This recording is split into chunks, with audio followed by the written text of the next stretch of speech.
Welcome to the Inner Athlete Podcast, where we discuss all things youth athlete development and youth mentoring. Matt, how you doing? Good, mate. Yourself? How's your weekend? Not too bad. It's good, man. Yeah, it was all right. First potty with you back in 2023 on the other side. You have a good break and Yeah, had a good break. Good little holiday, summer trip. yourself? A road trip. Yeah, Did, that's right, mate. Up to the Gold Coast for a little bit, and yeah, good relaxing. Happy to be back though. Nice. Being an athlete. It's good. It's good. No, just spent time with family. Had a few days off and still working during the Christmas New Year period. Yeah. The house renos. House renos, yeah, painting. That's right. Headaches. Old house. Nah, it's good fun. It's not fun, but it's just good skills. Yeah. Something, Good grind. Yeah. Yeah, you go growing pains essentially going into adulthood or in adulthood at the moment. What we want to do for everyone is to give a bit of an update in terms of what's happening with all our swimmers. And one of the things we really want to push, especially from last year, is kind of keep you updated with our swimmers and what we plan to do, or what we had planned and what worked, and what we have planned and what we think is really going to work and help them get to states and nationals. We've got long course states coming up. There's actually two specifically. We've got Open Age, which is in mid-Feb. Then we also have Long Course Stage, which is in March. Then April is when then Long Course Nationals popping off for our junior swimmers here. And some of them have been doing competitions. Some of them had camps over the Christmas school holiday period as well. Two of them were in Geelong. They did pretty well. They enjoyed their time there. Lots of food, lots of swimming. I think they did Absolutely wrecked. absolutely cooked. One of the days they did like 6 hours of swimming, which I think is ludicrous. But I think when you're in an environment where you can just swim and rest and eat and recover and just have fun, I think for a very short period of time it's okay. That's right. Yeah. Yeah. But yeah, let's talk about what we did before the break for a lot of the kids coming out of short course states, and how we're preparing them for long course states in Feb and March. Yeah. So I think in our last podcast we talked about our not misfalls, but things we'd like to change for the for this coming up. Preparation. So talked about doing the 1x20, 1x15, the circuits, keeping them the same formula. Seemed to work really well for a lot of the swimmers. They felt strong, powerful, and really fit going into those events. But yeah, we would have liked a bit more time to prepare them properly, especially with the power and explosive phase. So we had that this time around, and we're getting into that, or leading into that in the next few weeks. So I guess the main changes we sort of went through was shortening up each individual phase of the 1x20, 1x15. So rather than making it a month each, just changing up into 3-week blocks, and then we're able to give them 2 sets of 1x20, 2 sets of 1x15, leading into the circuit phase, which we're currently in now, which allowed us to get a bit more variation, change things on the fly based on how they're going in training, how their body's feeling, any little niggles. And I feel like we've sort of, for at least from a lot of the athletes that we've been working with here, seems to be a lot less of the big niggles and a lot less of the big hurdles to have to overcome. So I think it's been a good learning curve for us from the last period. So yeah. So Trent, if you want to go into a little bit into, I guess, your planning with some of them in terms of the 1x20 and 1x15. Yeah. So for the swimmers that I worked with. We still individualise their approach as well. We still like to address the strengths and weaknesses, or we'll keep the strengths going, get them stronger, but identify some of their weaknesses as well. Had a chat with a few of the coaches throughout the break. We had another swimmer that joined up, and it's one of the swimmers that had recently joined up, Ash. We're working a little bit differently to her. I think she's come come to us with a lot of ailments that she just hasn't been able to get over. I think she had lower back issues. She's also dealing with like shoulder laxity as well, and like mobility through her thoracic spine. Really tight hamstrings. Just But if you couldn't tell. Yeah. If you didn't screen her, like, it's like, oh yeah, she seems pretty nimble, mobile, and limber. Elite swimmer. So. Yeah, she's elite level, but and what I had been doing with her specifically, this is a technique that like a system that I learned when I was over in the US. It's kind of a tissue education, so it's more just helping the individual to learn to load into these positions, utilizing tempos. So we use like a 3-2-2-0 tempo, so 3 on the way down, 2 on the bottom, 2 on the way up. So it's very controlled fashion and utilizing breath or breathing to help access these positions a lot more effectively. So we're not trying to lock up the body; they're trying to breathe through movement. Yep. When we get athletes that lock up with their breathing and they're moving, and they've had lower back history, 9 times out of 10, their lower back is going to kick in a lot more as a result. So I'm more trying to get them more access and control into those positions. And it's been working quite well so far. I think she mentioned that, about 2 weeks in, the first 2 sessions, I think she was here, she said she felt like swimming felt really good in the first cut. And it had, because she said the last few months were really a struggle for her. Yep. So she was kind of like cranking through her old technique and just giving her more capacity, more mobility. Essentially, it was, in that sense. And then a couple of weeks later, she said she started to like feel her glutes kick in as well. So you think of like the up kick, you're going into hip extension, especially if you're free and fly, even the dolphin kick as well. That movement is super powerful because the down phase, most athletes would probably have a lot of ability to, but it's that up kick. If they're mechanically inefficient, it's like, well, you're just not going to be able to carry the momentum through the water as well. Yep. Then recently, I actually got her to film her dives, and her dives aren't too bad. It's more just like technical things we can improve on utilizing the equipment here and the exercises here. They'll help transfer across quite nicely, and for us it's more to have like a pre and post. So we have a pre of when she kind of initially started. I know she's been with us for a couple of weeks now, but then a month or 2 later we'll film the dive and see how it is, and just making minor implementations with that as well. And she said she felt pretty good, and we're making some minor changes in her positioning. She's getting more awareness of her whole body as well. Like the coaches would always say like certain cues and all that jazz, like the same cues, but like session after session for a long time. And the problem with that is if you're not really addressing the underlying factor of why can't they access that or deliver on that specifically. So for us, it's been really good to assess her, kind of strip everything back for her, do the tissue re-education stuff, and she's already starting to feel results after like literally the first session. She said she felt felt way better in the pool. I was like, right, cool, we're onto something here. With Holly, spoke to the coach again, and she's crushing it. It's literally just minor stuff now. It's more just refinement. She's a powerhouse in the pool when she's doing her strokes.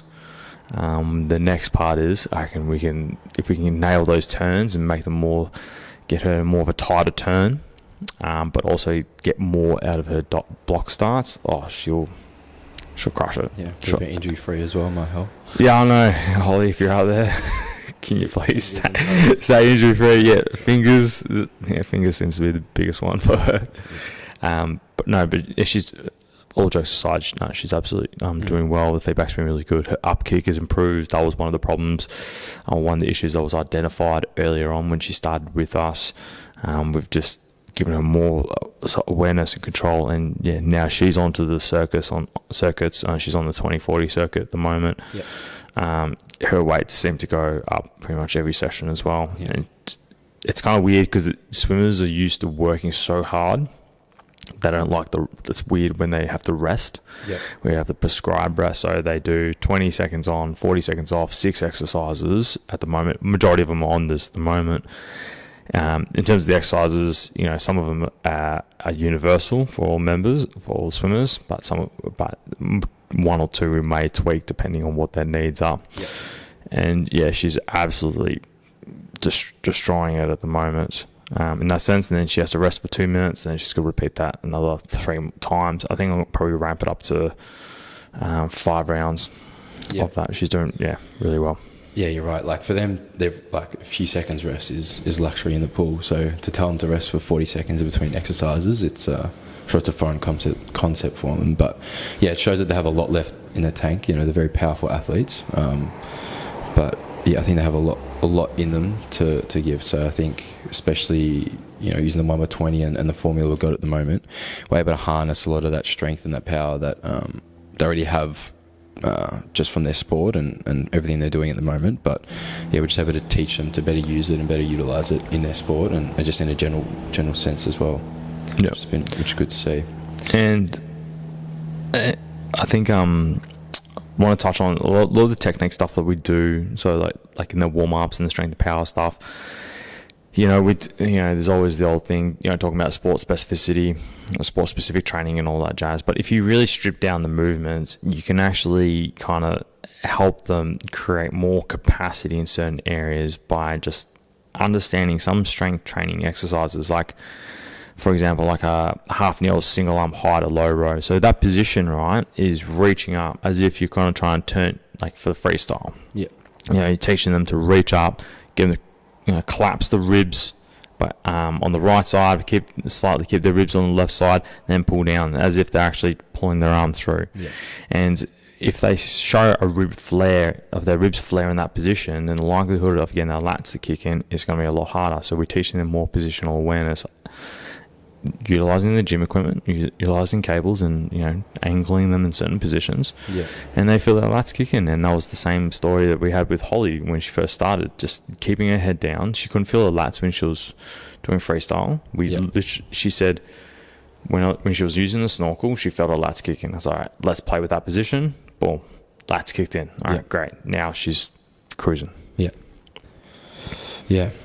So yeah, and I think with myself, I think one of my trickier clients would be with Hannah Wagner. So bit of scoliosis, bit of back issues, which I guess were a flare up in the back end of the last sort of prep. So it was good that we sort of discovered that and found what was causing pain, what was causing discomfort, not only in the gym but also following up from hard sessions in the pool and just hard sessions or just in life in general, really, with school. And she does cadets and everything else outside of school as well, so she's busy.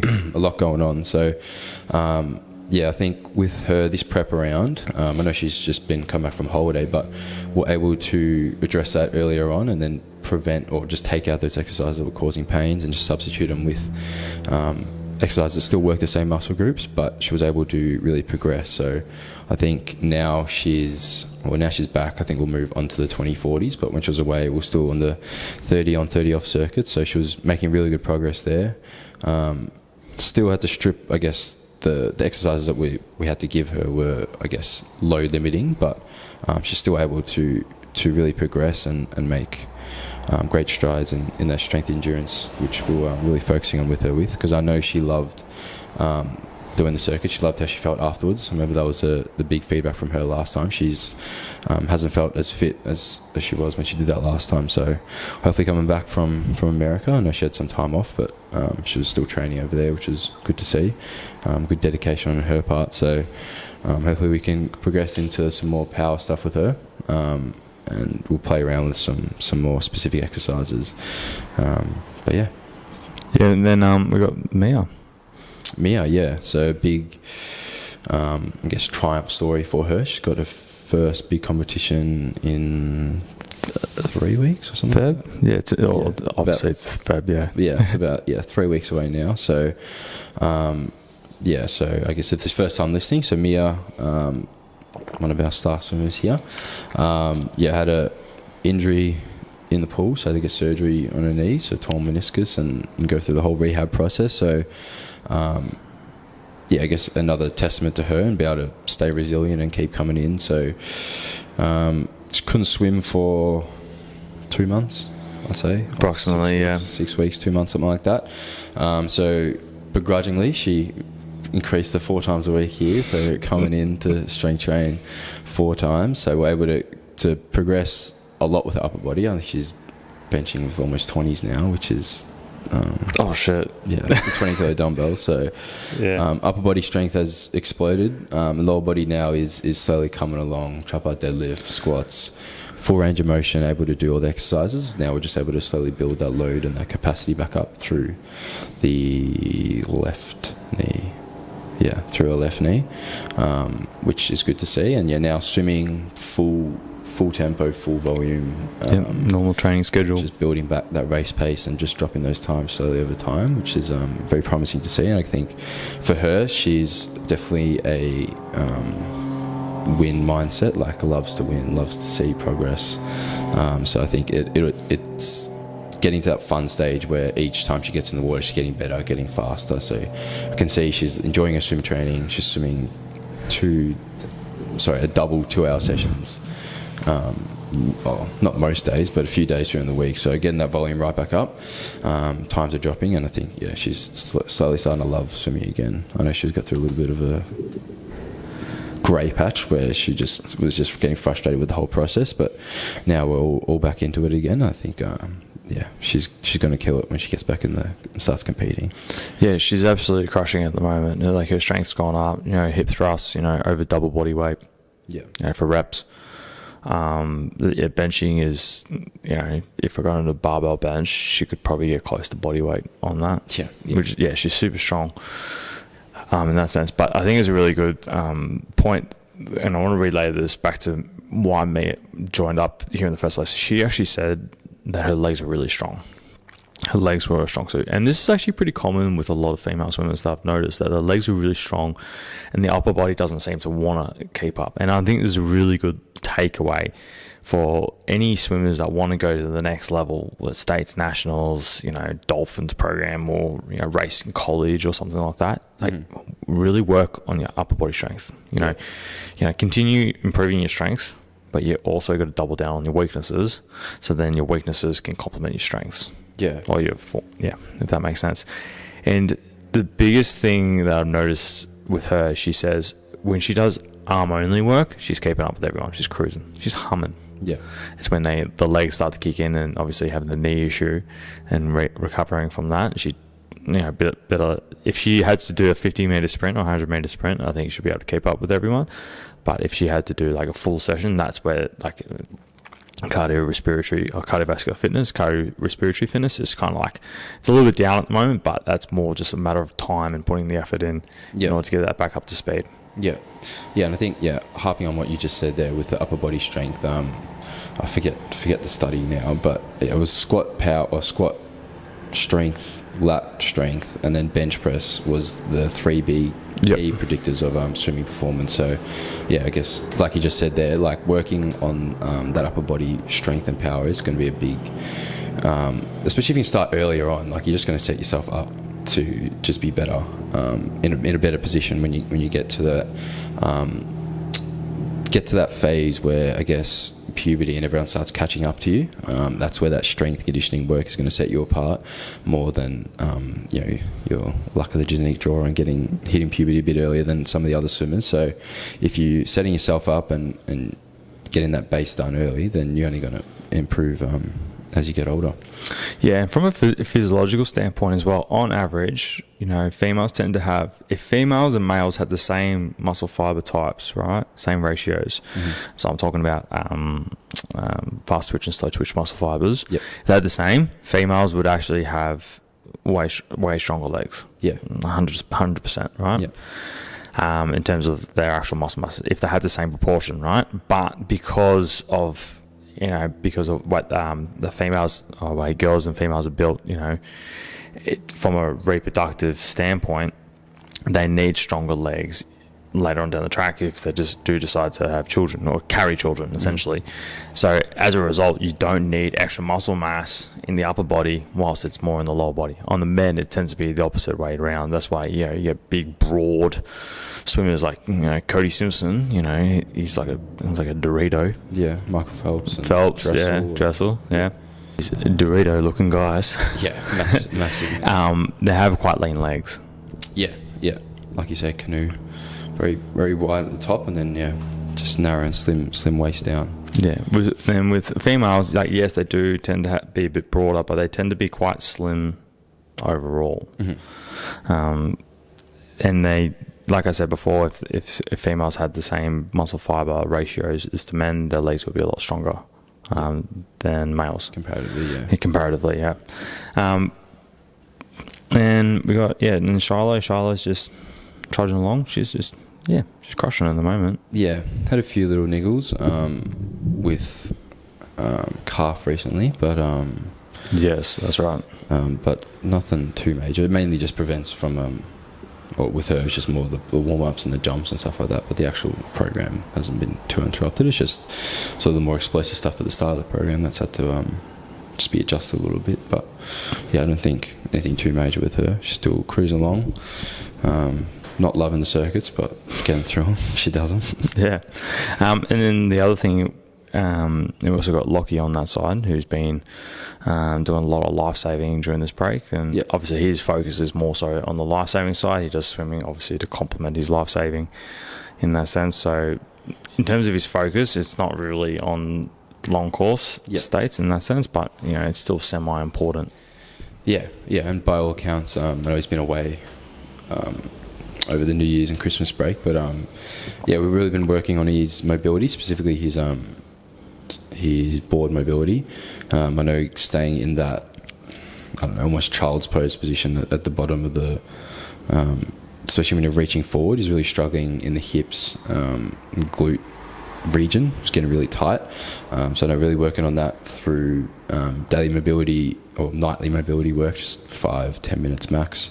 Has really helped him, along with some activation work he's been doing. In our previous podcast working with Corel, we spoke a bit more in depth about what that sort of looks like and what that entails. But for him, we have just follows a video that goes through some self-activation, but then also comes in for activation sessions here. I don't know, that's really freed up his hip region and be able to unlock those more powerful positions and stay in there for longer. So the issue for him wasn't necessarily getting into those positions, but obviously in a race for 300 metres, however far they're going for that section, it's to be able to do that for the whole time, to stay as powerful as you can, especially going against the current and going out into sea. It can be a lot harder. Obviously, you don't have waves and everything. You're going against everything. So, being able to hold that position for longer. But by all accounts, he's really improved in that area as well. So, like you say, he's been crushing it in the pool in terms of the swimming side of things. But keen to hear how he's been going in comps over summer. Yeah, and he's away at the moment as well, so he'll be back on the 30th. But our next phase really leading into this is getting into the 2040. It's more the anaerobic side, essentially. Then the idea is we transition into more that strength power. So bit more specific in terms of positions, helping with their block starts, making sure the kicks and turns are really powerful, like long powerful strokes with arms as well, and make sure that we can maintain that mobility as well. And I think we just sort of brushed over it quickly, but I think one athlete really excited to be transitioned almost into with the more mature swimmers is Maddie Harvey, or Maddie. I guess we sort of looked at how she was performing last block and last swimming period, so last long course, so it's a short course, and then now sort of deemed that she was probably more in terms of her movement and movement control. She's probably ready to go into the circuit, so she's going through the same process as the rest of the girls now, and she's absolutely crushing it, which is really cool to see, because she's still quite young for her age and still in the bottom age, so still can't compete in nationals for another year. So she's able to really keep building that base and keep knocking down those times where she's racing against girls that are a year older than her and have had a lot more time to grow and get experience in the water. So she's doing really well, and I think she'll benefit specifically from the power stuff. So I think she's really good endurance wise and strength endurance, but with the explosive and powerful stuff, she can really explode in the water there. Yeah, and I would say in terms of, because we deal with like sprinters, so Holly, Mia, sprinters, then we've got middle distance, so Shiloh, Maddie could do long distance if she really wanted to, like 800. Then we also, that would be later on down the track though, but then we also have Ash, who does middle distance as well, and even I think Hannah does a bit of a mix. She does sprints and middle distance. So there's Alicia now, the new Alicia. Oh, that's right. Sorry, Alicia. Sorry, I forgot about you. And she's relatively new to the program, and she does a bit of a mixed bag as well. Yeah, so so we've been doing a bit of work with Cheltenham Swimming Club. So once a week we go down and do a dry land session with them. So just giving them a bit of prep work and some basic strength work, just to give them, a bit of insight into what we do here, but just for them to get some benefit out of just some general strength training, more body weight and isometric focus, just from the environment that we're in, just being in open field there. But so she was one of the athletes we were working with for 4 months, I'd say, or 2 terms for the back end of the year, and then she transitioned into working with us here in the gym. So been with us for about a month now, or close to a month. Yeah. So I know Trent was working a lot with her with the dive, so we started filming that and seeing what we can address there.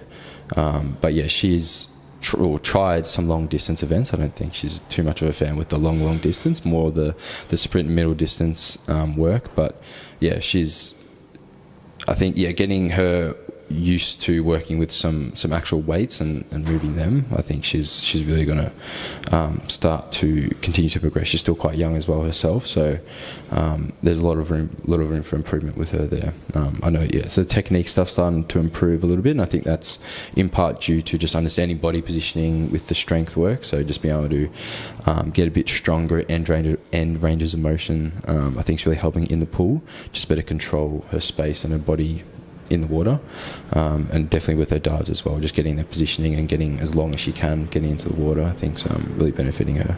Yeah, no, she's doing really well. It's more of a watch this space with Alicia. Then after the 2040, or for those who've been on the program with us for quite a while now, the idea is that we're going to transition into power. This time around we've got a bit more time, so I think we'll probably have between another 2 weeks, we probably have about maybe a 4 to 6 week window that we're going to be able to work with them on the power side. And I think this is going to be quite nice leading into age states, which is in March, open states, which is in Feb. And then for us, I guess open states is more of like a testing ground to see how they're coming along. Then obviously age states will be the one we want to see them really improve, and then as we get closer and closer, I think we can start implementing a bit more of the self-activation stuff with a lot of the swimmers. Like Matt said before, listen to our previous podcast with Carell. We talk about it in pretty much in detail in terms of like what it is, the philosophy and the ideas behind it. Then how does it actually like benefit people? And it benefits people in so many different ways, and it's very individualized in terms of how it helps the person. And usually, some of the results that we get are pretty phenomenal. In that sense. And like you say, it's once you learn how to do it, I guess in the self-activation, it's something you don't really need to address and come do a big session that regularly. Maybe just a touch up every now and again, but if it's something you can implement into daily routine or before your training sessions, before competition, I think it'll find you really just loosen up in a physical sense, but as I guess Carell and yourself talked about, it's all linked into the mental as well. So if your body's feeling lighter, your mind's feeling lighter, and everything just feels a little bit easier, you're able to just exert that little bit more that you didn't realize you had to give. So I think it'd benefit you or benefit any individual in a lot more than just the physical, just being looser in terms of wherever it might be sore, but just mentally you're freer and you feel a lot more athletic, I think would be the word. Yeah, you just feel ready to perform. That's probably the best way to put it. I guess, yeah. Like Carell said, you don't know what you don't know. A lot of times, a lot of athletes think that pain or feeling tired or whatever is normal, but yeah, you might unlock a feeling of feeling good, and that should be the normal rather than dealing with things. It should be, the feeling of good should be, you want that to be normal. There's no reason that should be just left for race day or the 5 minutes before your race. Yeah. Cool. Yeah, like I said, this is all watch the space, and we'll do another follow up after age stage in March, so probably in April. Nationals. Actually, we've got a few girls already going to go to nationals. Yeah. There's a few girls close, very close, like literally like between 1 and 5/10 off from the times for nationals. So hopefully we can get a small crew going down there, which would be really cool to see. Yeah. I think that's on the Gold Coast, so it'd be very nice up there. Perfect weather. Yeah. Other than that, I think we'll wrap that up there. So, as we mentioned before, we've been pushing the 1x20. That worked really well. Yeah. We worked on 2 blocks, 3 weeks each time. So we did 1x20 A block, then we did a 1x20 B block. Each block was 3 weeks long. Then we did a 1x15 A block and a 1x15 B block. Mm-hmm. That A block of 1x20 and the A block of 1x15 were the same exercises as well. And same thing for the 1x20B, 1x15B, that were the same exercises, and we saw like a really good progression in that sense. Transition to 30-30 through this off period as well. I think it was a really good time to actually push it harder during this off period. Now they're transitioning onto 20-40, and 20-40 we're going to more strength and power, leading into and a bit more specific leading into states. Yeah. But yeah, cool. That's it. If you like this episode, please like, subscribe, all those wonderful things. It really helps us to push the message out of helping to develop youth athletes. We're pretty much an open book when it comes to talking about what we do in terms of programming and all that jazz. I'm happy to give the secret sauce out to anyone who asks for it, essentially. Yeah. I got nothing to hide when it comes to this stuff. And we'll see you on the other side of this one. Easy. Thanks. Go on. You have just listened to the Inner Athlete podcast. Be sure to subscribe to stay up to date with the release of weekly episodes. Be sure to follow us on Facebook and Instagram to get great tips on all things youth athlete development and youth mentoring.